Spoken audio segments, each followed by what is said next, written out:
Hi అండి. అందరికీ నమస్తే. మాధవి వంటిల్లు ఏలూరు ఛానల్ అండి. బీట్రూటు, బఠానీ ఫ్రై. బీట్రూటు, బఠానీ తీసుకోవాలి. బీట్రూట్‌ను కడిగి చెక్కు తీసుకొని చిన్న చిన్న ముక్కలుగా కోసుకోవాలి. ఒక గిన్నెలో బఠానీ వేసుకొని వాటర్ పోసుకొని కడిగి మరలా వేరే గిన్నెలో వేసుకొని బఠానీ వాటర్ పోసుకొని స్టవ్ వెలిగించుకొని గిన్నె పెట్టుకొని బఠానీని ఉడికించుకోవాలి. ఉడికిన తర్వాత వేరే ప్యాన్ పెట్టుకొని 2 స్పూన్లు నూనె వేసుకొని 1 స్పూన్ మినపప్పు, 1 స్పూన్ ఆవాలు, 1 స్పూను పచ్చెనపప్పు, జీలకర్ర,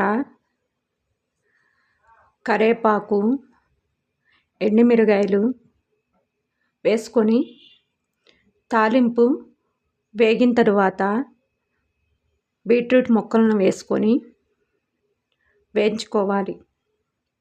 బీట్రూట్ అండి, ఇది వట్టిగా బీట్రూట్ తినలేమండి. దాంట్లో ఏదైనా కాంబినేషన్ వేసుకుంటే బాగుంటుంది.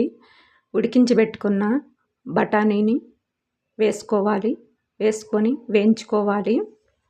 నేను ఇందులో ఏ మసాలాలు వేయటం లేదండి.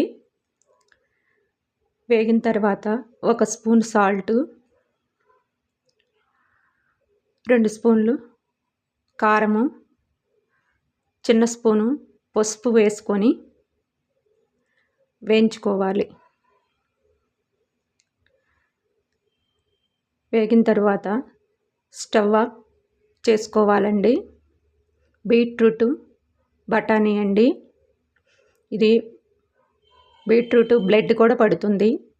ఈ వీడియో నచ్చితే లైక్ చేయండి, షేర్ చేయండి, సబ్స్క్రైబ్ చేయండి, ఒక లైక్ ఇవ్వండి.